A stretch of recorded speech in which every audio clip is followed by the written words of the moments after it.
Hello. Hey, bud. Hey, bud. This is Scoresburg Podcast. NFC predictions coming to you live. What's your thoughts on the Vikings coming in this season? We're just hitting it off the hop. What do you got? I am ready to be hurt again. I don't know if it's going to be a good season, a bad season. All I know is that I am ready to be hurt again. Definitely, yeah. You never know what the Vikings have in store, but I don't know. I think it's going to be an interesting. I feel like they always pull together a decent amount of wins, and I think who knows? But I just know that that's your squad, and NFC. This is where your squad's at, and that's where we're located. Flipping Milwaukee status, Packer Nation. Ugh. It's gonna be intriguing, but we'll maybe save that division for last because I feel like you might have a lot to say on it. But Oh, certainly. we'll just we'll start off with NFC East, and yeah, I don't know. None of those squads other than Eagles are ringing a bell to me with Cowboys. I don't know. Who do you got? Who do you got going in this division? None of these even interest me. Yeah, I'm not too inspired by the teams in the East either, but I do have Dallas at the top. Doing another 13-win season. They're 13-4. But that's Okay. not good enough to be the top seed in the conference. I Okay. do have them as the third seed. I think we're going to just see a lot more of the same that we saw over the last few years, especially with not a whole lot of new additions to the team on offense or on defense. It doesn't feel like they're truly all in like Jerry Jones said they were going to be. Yeah, wasn't there some broadcaster that was like extremely heated when they got put down last season and he was barking like, "Oh, this is terrible." Like a former Cowboy coach or something. I just remember him barking at halftime. I don't know about a coach, but famous talking head, pioneer of the hot take, Skip Bayless. Notorious tosser of his own Cowboys gear into the garbage cans. He's done it every year that they've lost in the playoffs because that's all they do. Yeah. No, I don't know. But hey, it's Dallas, so that's okay. But what's going on with Philly? Are they looking solid? I mean, yes and no. They've made a few pretty big changes from last year, mostly regarding their coordinator position, offensive and defensively. On offense, after they lost, I believe it was Shane Steichen was the offensive coordinator. He went to become the head coach in Indianapolis last year. They just didn't really have the same sort of pop and explosiveness on offense. And the new OC that they brought in this year, Kellen Moore, has had some run with the Chargers last year, and before that, he was with the Dallas Cowboys. His time with those teams were very pass-heavy, and the Eagles have electric receivers on offense. A.J. Brown, Devonta Smith, those guys are ballers. Okay. They're just that good at football. Definitely. No, because they're Super Bowl 2 years ago? Yeah. And did they lose a lot of guys, or are they still looking like they could be potentially in there? Or? So I'd say the biggest loss for the Eagles, I mean, they didn't lose many guys from their Super Bowl year into last year. They had pretty much almost entire roster retention. But this year, they lost center Jason Kelce. The brother of the Swiftie. Yes, the better Kelce. Definitely. But yeah, he did so much for that team. He was the one calling out protections along the offensive line. He was pretty much the lead man on their tush push anytime they got down near the goal line or in a 4th and 1 or 3rd and 1 sort of situation. Yeah. Without him, I'm not so sure that line is as strong, but I do still have them winning 10 games and taking a wild card spot. Nice. Number 7, albeit. Oh, just barely getting in there. 10 wins at 7. Okay, that's impressive. Yeah. And the rest of the East is just unimpressive. I mean, the Yeah. Commanders, You like that name? What's I going? think it's a fist name. They need to change that to something else. I don't really care what.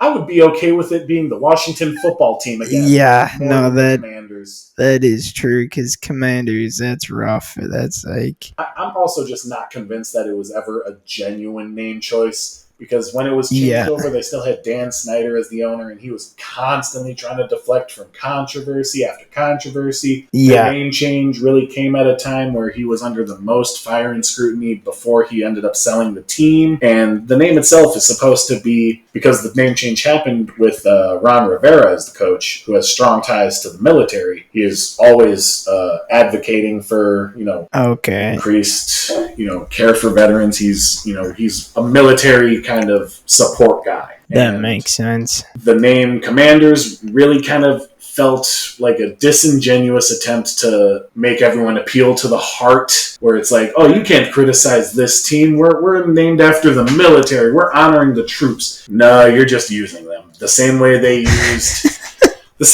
used so many people, so many, like, it's Definitely. embarrassing the way that organization has been run for so long. But new ownership, new coaching staff this year, new quarterback. I don't Okay, think they're doing anything spectacular, but I think they're better than last year. I think they're going to go 7-10. okay. And Giants, what's going on with them? Oh, they suck, Zach. They're going to go 2-15. Oh, another 2-15 squad. Not a whole lot really to talk about with them. Their offense isn't great. They've got a young stud receiver this year in Malik Neighbors, but who knows what he's really going to be able to do with Danny Dimes throwing him the ball, because those dimes are more like pennies. That's classic. We'll just move straight on to flipping NFC West. I feel like this division gets me going a little bit better. You got BCB. 49ers, that is for you guys listening. I loved that when I first threw it out there. That's Big Cock Brock. You know, Brock Purdy. you know he's bringing it, and we know. And we know everybody out there in Packer Nation loves talking 49ers because they always play so well against them. But let's lead them off. Let's lead off this division with them. McCaffrey, gotta shout out him. Cover boy, what's the thoughts? Do you play the new Madden? Do you despise it? Do you even care about cover? Let's get into that a little bit. Are you anti? Well, I haven't played any of the Maddens since Madden 20. Okay. And even then, the last Madden I actually enjoyed was Madden 17 with Gronk on the cover. Definitely. You saw me play that a whole lot when we both lived at that house. And, I took the Browns on a 10-year championship run straight. This was able to sim 3 consecutive undefeated seasons ending with a championship. No big deal. Yeah, this dude was just a humble brag. GM status next level, where you just pumping out full simmed undefeated seasons. I thought that was hilarious, but that's pretty veteran. All right. I wasn't sure if you were still into the Madden stuff now, or if you're just like, it's fine. And yeah, it's pretty but fast. I just saw when I was in Walmart that he was cover boy, and I wasn't sure if you were on it, but it's fine. What do you got? 49ers, are they coming back strong? Are they going to be able to break through? Are they going the opposite way? What's going on with them? So I do have the Niners pretty much staying the course. With Kyle Shanahan as their coach, they've been a very steady team, even when they've had instability at quarterback in the past. You've always had a certain level of expectation of what the Niners are able to do. I think that they're going to lock up a second seed this year with a 14-3 record. Okay, man, a lot of squads getting 14 wins. Like I said in the AFC episode, I think it's a big difference between the real good teams this year, the mediocre teams, and the very bad teams. 2-15. A lot of 2-15. That's classic. Okay, that's a solid start starting off the NFC West there. Yeah. Well, what other squad gets you going? And also, do you like the Rams sharing the stadium with the Chargers? What's going on with that? Well, I think it's a smart move by the Rams because they own their stadium outright. Their owner built it entirely out of pocket with his own funds. Oh, what? But that's because he also just up and pick up the team from St. Louis and just totally fisted that city who deserves a team. But it is what it is. It can't be undone. They've been awarded a paltry settlement by a court. Real justice being served there. But that's neither here nor there. I do think the Rams are going to be good this year, though. I think they're going to be the second team in the West. The Ram Jam. The Ram Jam with an 11-6 record, I think. Okay, that's pretty nice. Is hinging on Matthew Stafford staying healthy. Stafford, okay. He missed at least one game last year, which was very notable. When they had to start Brett ripping farts. And boy, was he just ripping nothing but stanky farts. They were rough. He was bad. But they still found a way to make playoffs. They did, because they had a young, electric rookie receiver in Puka Nacua who was able to pick up the slack of a Cooper Kupp injury very early in the season, and he was never really himself the full year. Yeah. Kind of fighting those nagging injuries the whole time, but he's coming into this season incredibly healthy, where Puka, he was a little dinged up during training camp, so it's a little harder to say that they're going to fall any further than they were last year, because they finished pretty good last year. I mean, they were a 10-7 team. I have them one win better this year. Nice. That's pretty much on the expectation that Stafford plays a full year. Okay. No. Right. The biggest thing I will add, though, is that Aaron Donald retired during the offseason, and he was that defense. They're probably going to be a lot easier to run on now. They're probably not going to get as much of an intense pass rush. Yeah. I think that just means that their new defensive coordinator is going to have to focus a lot more on sort of dynamic coverage packages that confuse the quarterback rather than just laying it all on the feet of Aaron Donald. Definitely. So, Ram Jam, they're still there. They're getting it done. Hopefully, get a full season out of Stafford. That would be slick. You enjoyed seeing him getting the Super Bowl status? I did. I mean, even though he played for a division rival, he was always just a grade A kind of quarterback. He always deserved better than what Detroit was giving him, especially with the coaches they put on him. Yeah. I mean, the best coach he had during his time in Detroit was without a doubt Jim Caldwell. And they ditched him just because they weren't making playoffs, but they still had winning records. Definitely. Yeah, it's always weird talking about Detroit, because I always just think that Detroit sucks, but in NFL now they're good. They're so good, in fact. And that's just weird to talk about, but we'll keep that towards last because there's a lot to unfold there. Oh, yeah. What's going on with the rainy town of Seattle? Is anything sparking up? Did they get a draft pick? Is anything going on with them, or are they going to be trash bag? Oh, in the state of Seattle, you can absolutely guarantee they're sparking things up there. I mean, I have them going 10-7 this year and locking up a playoff spot with the 6th seed. And I think most of that comes from the fact that they have a new offensive coordinator and a new head coach. Pete Carroll stepped down from his position as head coach. He didn't officially retire. Yeah. It kind of sounded like he was muscled out, but they didn't want to fire him. They wanted to keep him in the organization. They wanted to give him like an advisory role. Definitely. It sounds like he's making a move down to USC to teach some courses. So I'm not sure how involved he's going to be. But their new head coach was the defensive coordinator of the Ravens for the last few years. And if you know anything about the Ravens, they've had a very good defense the last few years. They've faltered a lot of times when the games mattered mostly in the playoffs, but they're built on a strong foundation. They're physical defenses, and the offensive coordinator coming in this year, Ryan Grubb, was the offensive coordinator in college for the Washington Huskies, who made the college football playoff, and they were an electric offense. They were one of the best passing offenses. Oh yeah, didn't they? They got the championship, right? They were in the championship. Didn't they play Michigan and then get put down? They got put down. Nice. Yeah, that's pretty sick because, they're kind of like a nobody school, at least I think they are. He didn't have to pick up and move his family. He's still in Washington. Yeah, no, that's pretty prime. So, USC coach dude, he's tossed. tossed in a sense, but at the same time, he was the oldest coach in the league. Didn't look it by any means. He had the energy of a young man, but at the same time, it started to feel like the game was starting to pass him by, and it was time for a change. I don't think he was going to just make a change with how the offense was going to be structured, how it was going to run. They've got weapons in DK Metcalf and a young Jackson Smith and Jigba. Rookie last year didn't really see too much playing time, was firmly third on the depth chart behind DK and Tyler Lockett, but Lockett started to decline pretty sharply last year. I think we see JSN assume that wide receiver 2 role and really help turn this offense from what was kind of a predictable run first West Coast type of offense into something a little more dynamic.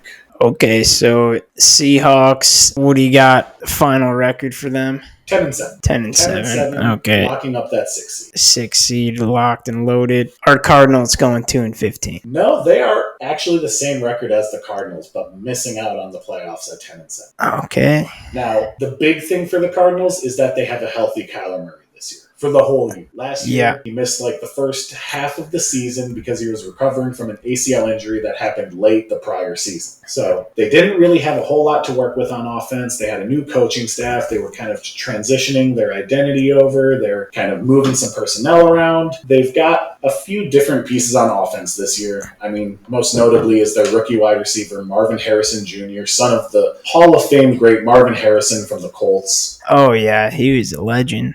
Absolute legend, and if he's anything like his father, he's going to be a legend in his own right. He's already off to a hot start with just the pure name and everyone's high expectations of him. He was easily one of the 3 best receivers in the college ranks last year, even the year before, you could argue. And it's an offense that I expect to really kind of improve harsh is not the right word. Improve significantly over what they were the year before, even if their running game isn't going to be the most devastating thing in the world. But they do have solid runners in James Conner and a rookie Trey Benson, but we'll see what that holds. I mean, there's still a lot of question marks, a lot of things to be proven, but I do think that they're going to be a winning team this year. I think that if things go their way, they could sneak into the playoffs, but as we already covered, the Eagles, the Seahawks, and the Rams are my wild card teams here, but all of them are right there with each other. Dude, I didn't think the Cardinals were going to get that good of a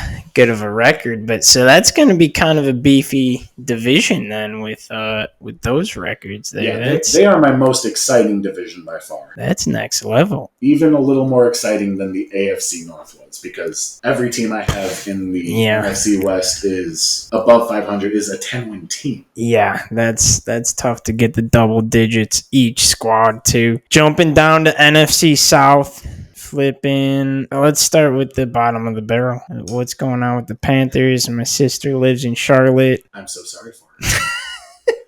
And I'm so sorry for the city of Charlotte. Are they going 0-17? No, but they're not doing any better than last year. I have 2-15 again. Okay. Bryce Young is not a good quarterback. He is not an NFL quarterback. Okay. And I simply do not trust the team's ownership to be able to hold any sort of consistency and good team building practices. They've already showed that over the last 5 years. Yeah. They had Matt Rule under a ludicrous contract, ended up canning him 3 years in, brought in Frank Reich last year. He didn't make a full season. And then they bring in this year another new guy in Dave Canales, who was the offensive coordinator down in Tampa last year. And before that, he was on the coaching staff of the Seattle Seahawks during the year where Geno Smith experienced a career resurgence as the first-year starter in Seattle when they traded Russell Wilson to the Broncos. Okay, so not looking too much better for Panther status. No, I think they need to make a lot more changes in order to actually be a good team. They've got an army of young guys. I'm just not sold that they're going to be difference makers yet. I think they still have to kind of grow into themselves and grow into their roles. Okay, well, swift transition, moving straight into Atlanta, the team that gave up the largest lead in Super Bowl history. I mean, you never can forget that. That's just set in stone. That's legendary. What are they doing next season? I mean, I'm not enthused by them by any means. They've got Kirk Cousins at quarterback now. So long and good riddance. Oh, yeah, miss that bag. That's former Vikings boy. Yeah, he was a thief to our front office.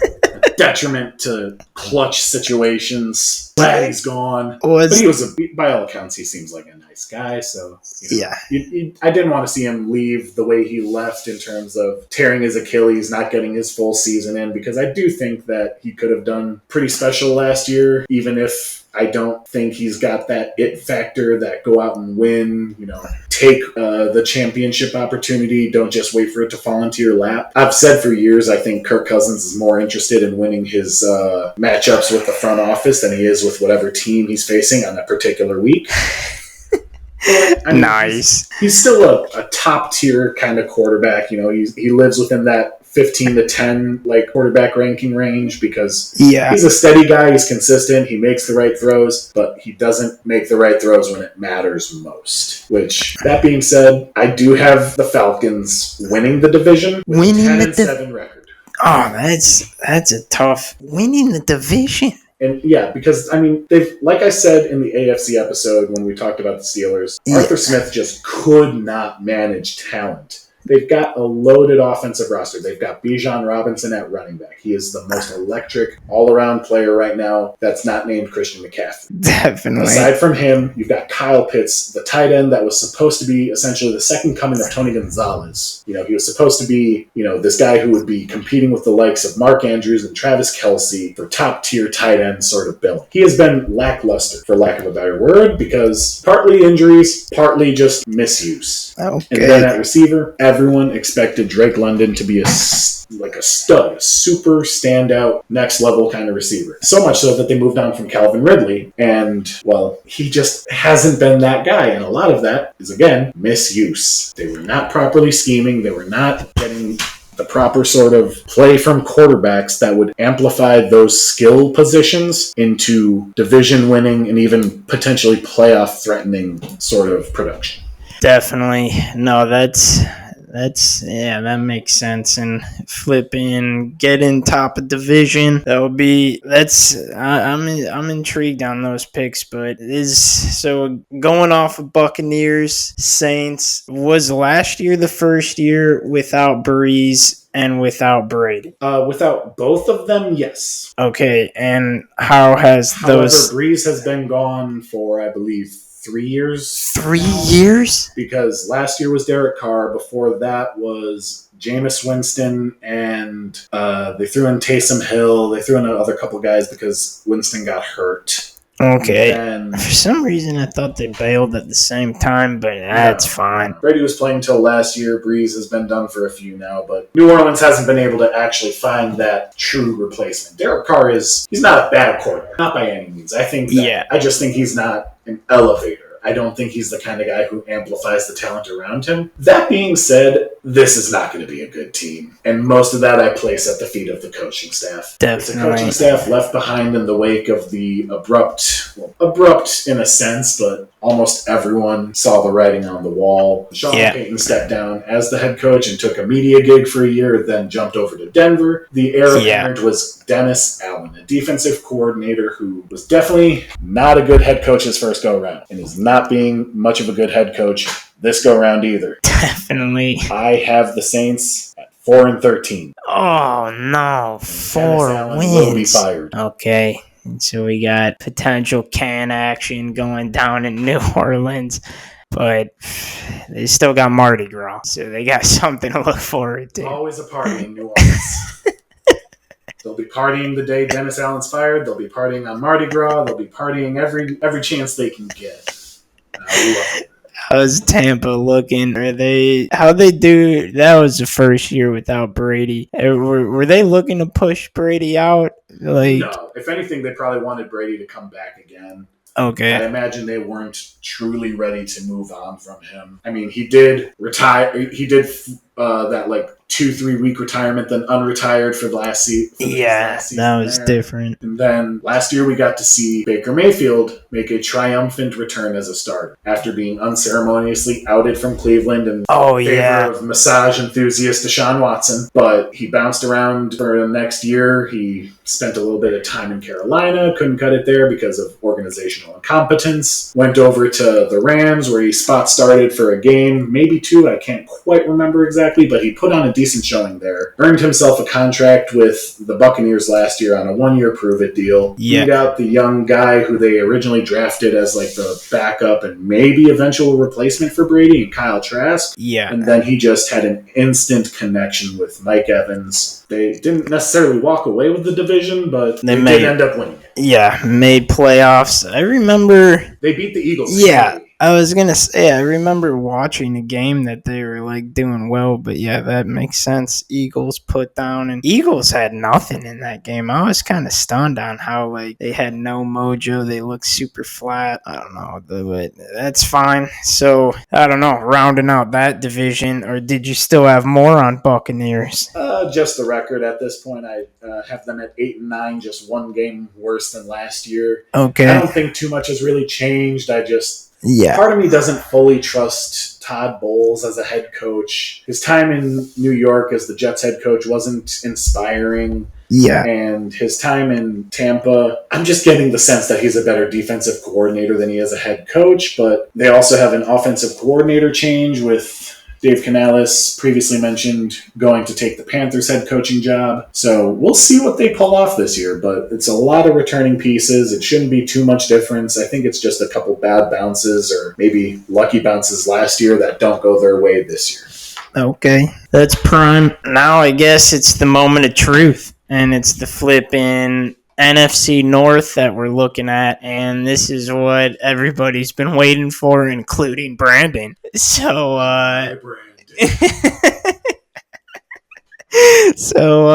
let's lead it off with Detroit. Are they going to be just as good or worse? Or better? They're going to be better. They're going to be better. They're going to be the 1 seed with a 14-3 record. 14-3. That 14-3 record ties the Niners record of 14-3. Wow. But I do believe they play each other this year. And I believe they're going at it. I believe I have the Lions beating the Niners in the regular season. Oh, okay. They were unable to beat them in the playoffs last year. But I do think the regular season could be a different equation. I think the Lions are going to place more value on that matchup than the Niners will. Dude, that was so tough. Lions were up. They were so close to getting their shot. And then they just couldn't find it in the second half. But you know what? You don't become an instant winner overnight. This has been a gradual process with Dan Campbell as the head coach. I love that move for them years ago. And I love that they aren't, shying away, trying to make it into like, okay, tone it down now. No, they are embracing it. They love everything about it. This is a Dan Campbell team. They are tough. They are gritty. They will fight till the end. In his introductory press conference, everyone loved to make fun of his kneecap comments. We're going to fight one on our way up. You're going to knock us down. We'll bite the other one off. I loved it. That is football guy personified. That is what you need as a head coach for a team that's been just so bad for so long. And he has them on the brink of true greatness, maybe even Super Bowl appearance. Super Bowl appearance for Detroit. That's crazy. I mean, it was still pretty crazy just seeing them advancing in playoffs and having the home games and stuff. I was like, what's going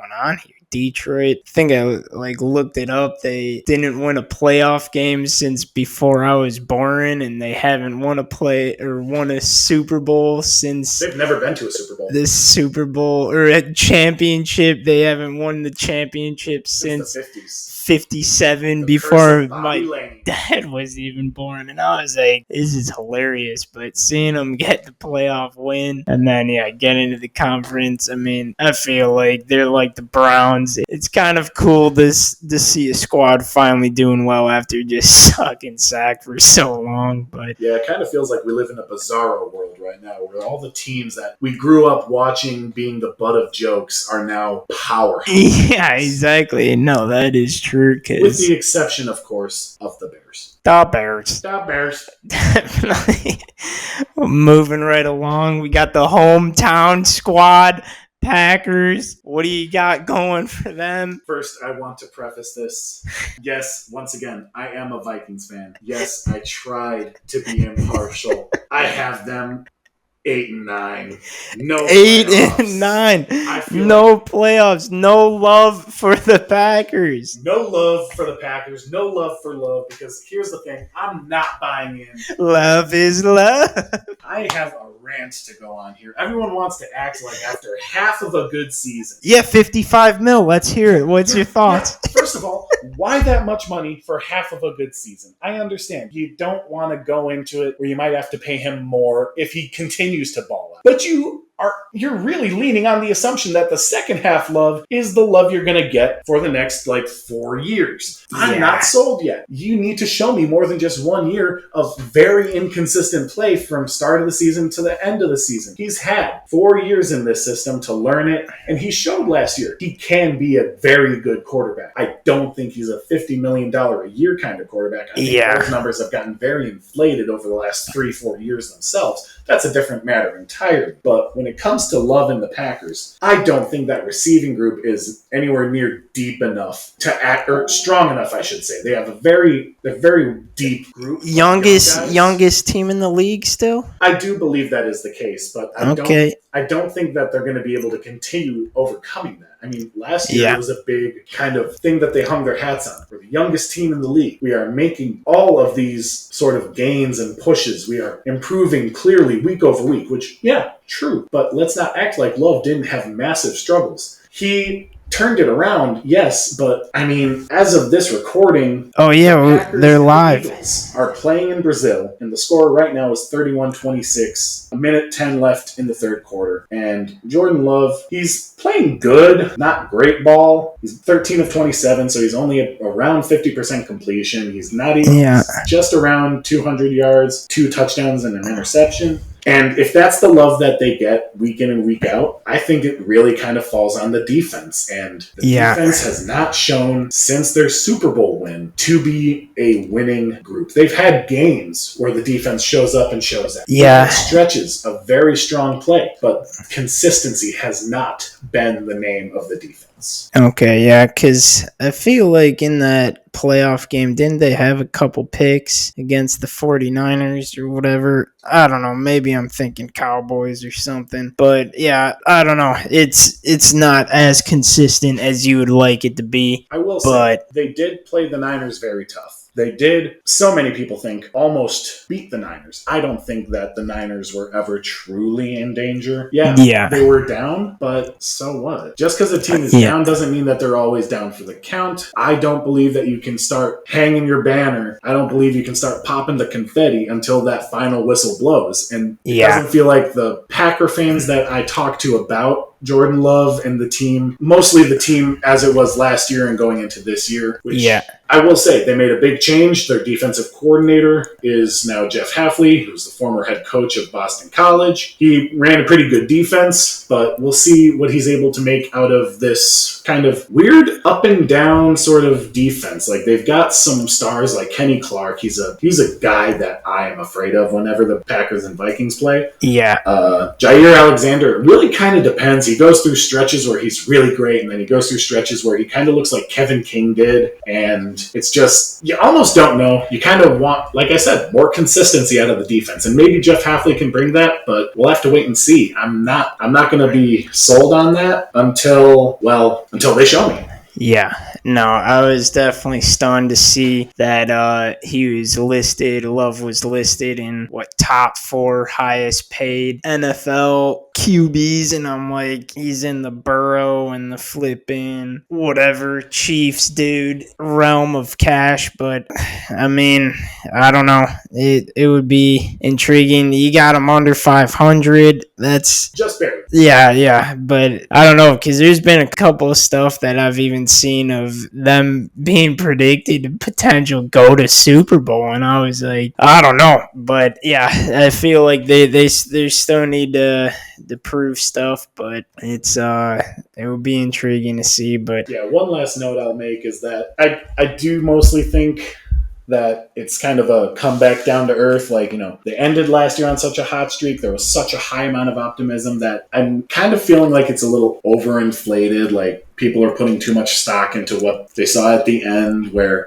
I mean, recency bias is a very strong thing. The last thing you saw is the most impressionable on your mind, but I still hold on to the early and mid-season struggles. And I just want to see that that's not going to be repeated. Yeah, no, that makes sense. But table's all yours for Minnesota. Let's hear let's hear the other side. What's going on with up north with the Vikings? I have many things to say about my Vikings. Firstly, I'm going to just throw it out there. Once again, yes, as a Vikings fan, I tried so hard to be impartial. I tried to be realistic and reasonable. I still gave my team a 9-8 record, one more than the Packers. Nice. But I didn't have them sweep the Packers. They split. I am a reasonable man. I did have them absolutely curb stomp the Bears, though. Nice. In fact, I have every team curb stomping the Bears pretty much. Yeah, that's respectable with a USC quarterback that looks soft. Yeah. But since we're talking Vikings now, we'll get to the Bears in a minute. I'll rag on them to my heart's content. But absolutely. But right now, I want to say that my biggest concern with the Vikings is our quarterback position. Okay. A lot of people can easily point to the defense, and reasonably so. It wasn't great last year, but Brian Flores made it work. We had a lot of heavy blitz schemes. Yeah. We improved our secondary, but then we also lost a lot of guys to injury during training camp in our secondary. We lost guys to ACLs.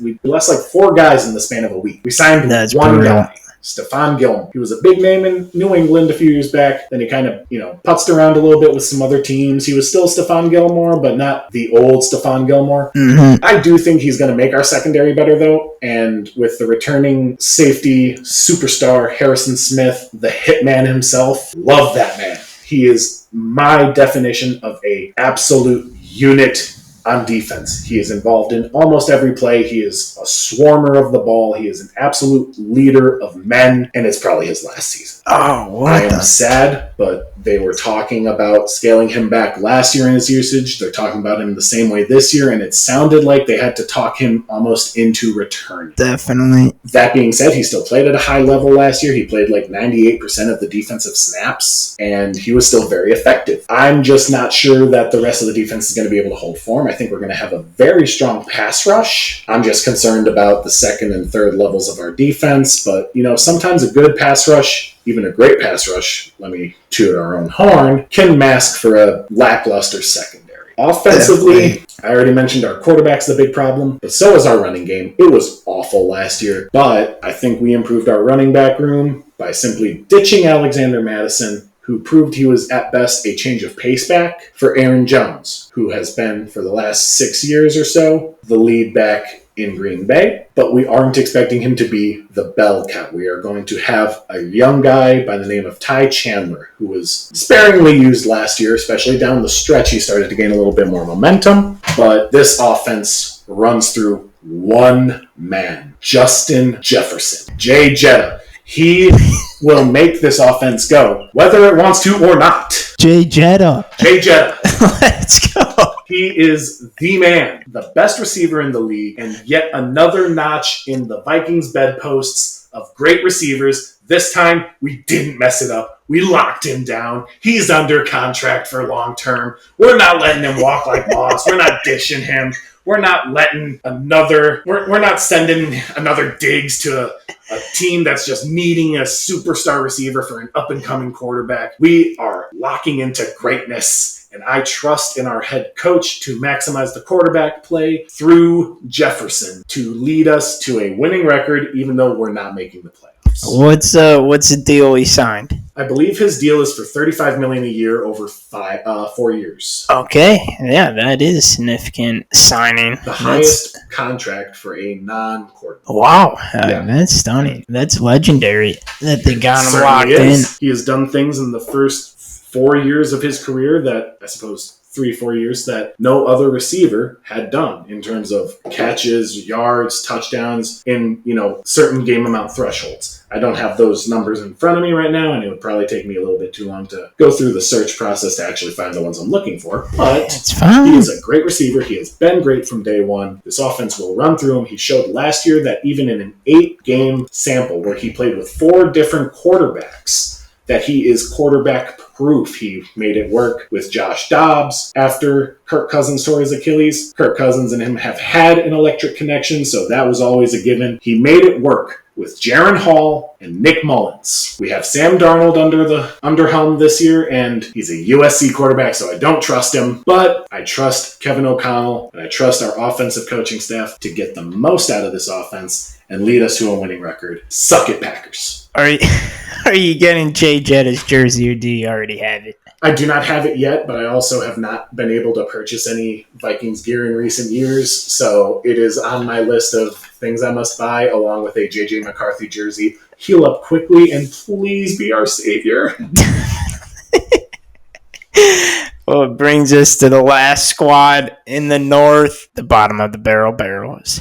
The Bears. The Bears still suck. I have them going 2-15. Nice. Okay, nice 2-15. Can't go wrong with that. There are 2 big things I have against Chicago right now. Yeah. And they're both around Caleb Williams at quarterback. Yeah. 1, the Chicago Bears organization ruins quarterbacks. Yeah, that's 100%. They always will. Yeah. The second thing is that he is a USC quarterback. Yeah. Do not trust them. There is one outlier, and his name is Carson Palmer. And even then, his career was very up and down until he ended up in Arizona at the end of his career with previously mentioned coach Bruce Arians, who led them to consistent playoff relevance. You can't forget about Matt Leinart. He's flipping brutal, too. It's another USC. Matt Leinart couldn't hold off an old perceived wash-up in Kurt Warner. He was never going to be anything. They had Sam Darnold come out. He was nothing. They had Matt Corral. If he had come out at the height of his hype, he would have been a first-rounder, but he chose to go back for another – or not Matt Corral, Matt Barkley. Sorry, Matt Barkley. He could have been a first-rounder if he declared early, but he went back and his stock tanked because it became clear that you should not trust the USC quarterbacks. The Pac-12 was always a very weak conference compared to the other Power 5s. Maybe not as weak as the Big 12, but they were weak. They played a very, I don't want to say quarterback friendly, but very safe sort of quarterback offense where, they're on the West Coast for the most part, the Pac-12 was, and they kind of didn't play sort of football that translates well to a pro-style scheme. And I don't think that's changed. Last few years, USC has been under the leadership of Lincoln Riley. He's done good things for the program, but all this hype for a guy who wasn't able to win a conference title. Yeah, he won the Heisman, but I don't place a whole lot of value in the Heisman. It's a popularity contest, essentially. No, yeah, I agree with that, and I don't know. Tebow won a Heisman, and no one says he was worthy of being a first-round pick. So many people knocked that. Yeah, it's crazy on just the transition from the college to the NFL stuff, and I don't know. I despise the USC stuff, and I just, I don't know. Cool stadium, LA Coliseum. Yeah, it's iconic. But other than that, yeah, USC is just crust bucket. But they really haven't been anything since that scandal broke after the Pete Carroll era. Trojans went on to win that Natty, and Reggie Bush won his Heisman, and all that fun jazz. Yeah, that was really the last great era of Trojans football. And even then, the quarterbacks of that era, we already mentioned them. Yeah, exactly. So I don't know, but yeah, for wrapping up, flipping. Well, let's see. So give us the seven squads that are making playoffs NFC status. All right. So the 7 squads in order: the Detroit Lions at 14-3 with the first seed. Detroit. The San Francisco 49ers with the second seed, also at 14-3. Okay. The Dallas Cowboys at 3 seed with a 13-4 record. Okay. The Atlanta Falcons at the 4 seed with a 10-7 record. The wild card spots, seed 5 is Los Angeles Rams with an 11-6 record. Seahawks have the 6th seed with a 10-7 record, and the Philadelphia Eagles grab that last spot with yet again a 10-7 record. Okay, so no Packers playoffs. Have you ever stepped foot in Lambeau? No, I've driven around Lambeau plenty of times because I drive around for fun. And yes, I will. I have at times made just several hour drives up to or past Green Bay just because I was bored. That's classic. I mean, I can't deny that Lambeau is an iconic field. The people's team. No. It is part of the NFL's history, though. That cannot be understated. Are we attending? I'm buying gear. I'm all in. I probably would not step foot in there until I've stepped foot in US Bank Stadium first. Definitely. I see a nice home game for Vikings status. I would go see a Vikings game against the Packers in Lambeau. Oh, yeah, that would be soothing. I think that would be a nice division rival foe going head-to-head. Oh, yeah. Iconic stadium, maybe in the snow. I don't know what time of the year they play each other, but they usually split it up to have one early to mid-season and then one late in the season. There's almost always one late season game that matters between the two. So we'll really kind of see what they've got. Oh, yeah. For going forward, but yeah. I mean, you delivered again. This is just Troy Now Jackson just giving it to us left and right. He's got the full breakdown, inside action. I love the predictions. Let's get a NFC Championship. Is that too much, or what do you got up the sleeve for us? I think we're looking at a repeat of last year's. Repeat of last year. The Lions and the Niners. Okay.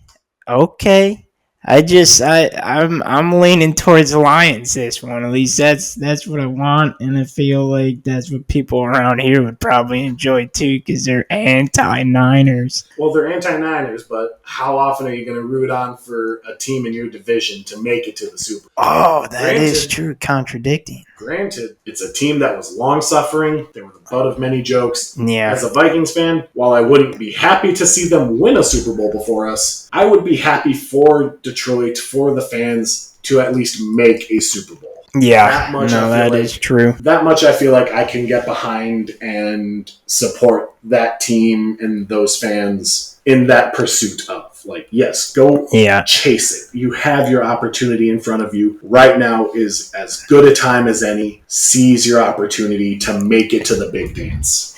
No, without a doubt. I think that would be incredible to just see them go the distance. And I just want this Chiefs train to stop. But yeah, we need to derail those Chiefs. It's just new Patriots all over again. With no downtime. From one dynasty right into another. Yeah. Sick of it. That is true. But, dude, another classic pod, and I don't know. I'm satisfied with the predictions, and I'm looking forward to what the season has in hold for us. But until next time, be